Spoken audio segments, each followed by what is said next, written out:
You ever get that feeling someone's been inside your house, but you can't prove it? At first, I blamed myself, thought I left the door unlocked again. But then one night, I saw the light flicker on in my living room, and that's when I realized someone had a key. A key that only I was supposed to have. My name's Mark Ellison, and last summer, I learned that monsters don't live under your bed. They live across the street, wear pearls, and run your homeowners association. It started small, as these things usually do. A warning letter here, a fine there. Then one day, it stopped being about my lawn and started being about me. The meeting that started it all. The Hilton Pines HOA meetings were usually half empty. Just retirees arguing about mailbox colors. But that night, every chair was filled. I remember the faint hum of the AC and the buzz of cheap fluorescent lights, and standing at the podium with her manicured hands gripping her clipboard like it was the Bible itself, was Gloria Summers, HOA president, self-appointed queen of morality, and my personal tormentor. She smiled at the room, but it wasn't a kind smile. It was sharp, practiced. "I'd like to introduce a new bylaw proposal," she said, voice therapies. "To ensure the safety and cleanliness of our community, board members will now be authorized to conduct interior compliance inspections of garages and storage areas." The room murmured, confusion, disbelief. I leaned toward my wife Nina, whispering, "Did she just say interior inspections?" Nina didn't look up from her phone. "Yep. She's officially lost it." Gloria continued, "Of course, these inspections will be scheduled in advance. After all, if you've got nothing to hide, that line snapped something in me." I stood up. "You want to come inside my home? My garage? Because of lawn regulations?" Gloria's smile didn't falter. "If you're in compliance, Mr. Ellison, you shouldn't be concerned." "Oh, I'm not concerned," I said. "I'm disgusted." A few neighbors chuckled nervously. Others kept their heads down. And Gloria, she just stared at me, her expression tightening for a split second before she said softly, "Noted." That one word, noted, felt like a threat disguised as politeness. I should have walked away that night, but I didn't. I stared her down instead, and that was the moment our little neighborhood turned into a battleground. The following week felt off. Trash cans mysteriously violated placement rules. My recycling bin disappeared. Packages started vanishing from the porch. Coincidence? Maybe. Until I noticed her white Lexus SUV driving by our house again and again. Nina noticed it too. "She's circling us," she said one evening, watching from the living room window. "You think she's trying to scare us?" I laughed bitterly. "Gloria doesn't scare people. She manipulates them until they break." Still, a part of me brushed it off, until the night I heard the click. It was 2:14 a.m. when I woke up to the faint sound of metal scraping metal. At first, I thought it was the wind, or maybe a raccoon, but then I heard it again. The unmistakable sound of a key sliding into a lock. Nina stirred. "Mark, what was that?" I put a finger to my lips. Quiet. The sound came again, a click. Then the slow creak of the front doorknob twisting. My heart pounded in my chest as I crept out of bed. The hallway was dark, but the faint glow from the porch light leaked through the window. I caught a shadow moving behind the frosted glass of the front door. Someone was standing there, trying to get in. The lock held. After a few tense seconds, the handle stopped rattling. Then the shadow stepped back and disappeared into the night.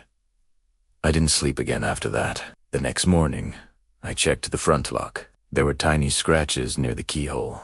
Fresh ones. That is when I remembered the contractor lockbox we'd left on the side of the house months ago after a renovation. I hadn't touched it since. I ran outside barefoot and checked. The lockbox was hanging open. Empty. My stomach turned cold. "She has a key," I whispered. "Gloria freaking Summers has a key to our house." Nina's face went pale. "You think she copied? I don't think. I know. We changed the locks immediately. But it wasn't enough. This wasn't just about keeping her out, it was about exposing her. Because someone like Gloria didn't care about laws or privacy. She cared about control. And the only way to beat control is humiliation. For 3 days, I researched everything from motion sensors to dye packs. I wasn't going to hurt her. Just make sure that when she crossed that line again, she'd regret it for a long, long time. 10 Primera found it a product used by banks to tag robbers. Permanent, non-toxic UV dye. Invisible under normal light, but glowing bright blue under UV. Lasts for days. Perfect. I spent the next evening rigging a small setup above the door, a pressure-triggered pouch that would burst when the door opened. Invisible, silent, effective. Nina added her part. Hidden 4K cameras synced to a private server, one in the porch light, one behind the mail slot, and one in a fake plant on the step. We wanted every angle. Then, we waited. 3 nights later, I was halfway through a late dinner when my phone buzzed. Alert, front door motion detected. I opened the live feed. There she was, Gloria Summers, standing on my porch in a white pantsuit. Clipboard in hand, like she was inspecting a crime scene she didn't realize she was about to star in. She looked left, right, then pulled something from her purse, a shiny brass key. My key. She inserted it into the lock and turned. The new lock didn't match, of course, but I'd left the latch slightly cracked, just enough to make it feel like it was unlocking. The door creaked open, and the second it did, PFFFSSHHH, a burst of invisible mist sprayed downward, coating her hair, face, and clothes. She staggered back, coughing, waving her arms. She had no idea what hit her. Inside the house, I watched the monitors in silence. Nina covered her mouth, trying not to laugh. On the porch, Gloria looked around wildly, clutching her purse. Then she saw the small no trespassing camera's active sign right beside the doorbell. She froze. And then she ran. I swear I've never seen a 60-year-old woman move that fast in heels. 2 days later, I got a knock on the door. It was Officer Dempsey, the local sheriff. "Mr. Ellison?" he said, flipping open his notepad. "We got a report of vandalism. Vandalism. Someone claims you attacked them with chemicals." I raised an eyebrow. "Let me guess. Gloria Summers." He smirked. "How do you know?" I invited him inside, sat him down, and showed him the footage. 3 synchronized camera angles, clear as daylight. There she was, breaking in with the stolen key. There was the mist. There was her sprinting away like a cartoon villain. Dempsey chuckled under his breath. "You didn't hurt her, you just tagged her." "Exactly."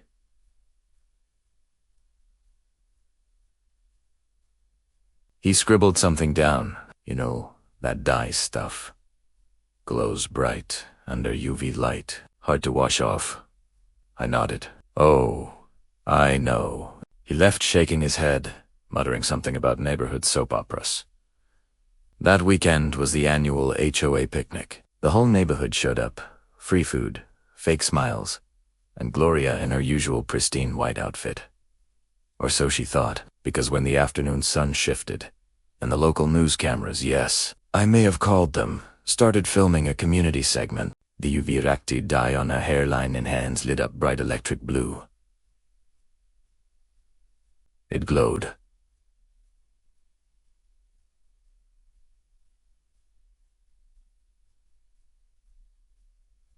On her face, even on her clipboard. The crowd gasped. Someone whispered, "Why does her face look blue?" Another said, "Is that paint?" Then Officer Dempsey, standing nearby, crossed his arms. "Funny thing about blue dye. Only shows up if you've been somewhere you shouldn't." Gloria froze, eyes wide, hands trembling. Then, like a sandcastle hit by a wave, her fake composure crumbled. I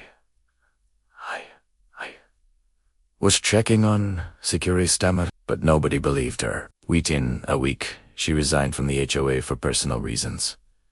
2 weeks later, her house went up for sale. Sometimes I still drive past her old place, now owned by a young couple with 2 kids. The street feels lighter now. Calmer. Nina teases me about it sometimes. You know, you basically turned into the Batman of suburbia, right? Maybe I did, but when someone crosses into your home, your sanctuary, you don't just forgive and forget. You make sure the next person who thinks about trying it remembers the woman who left glowing blue footprints all the way to her Lexus.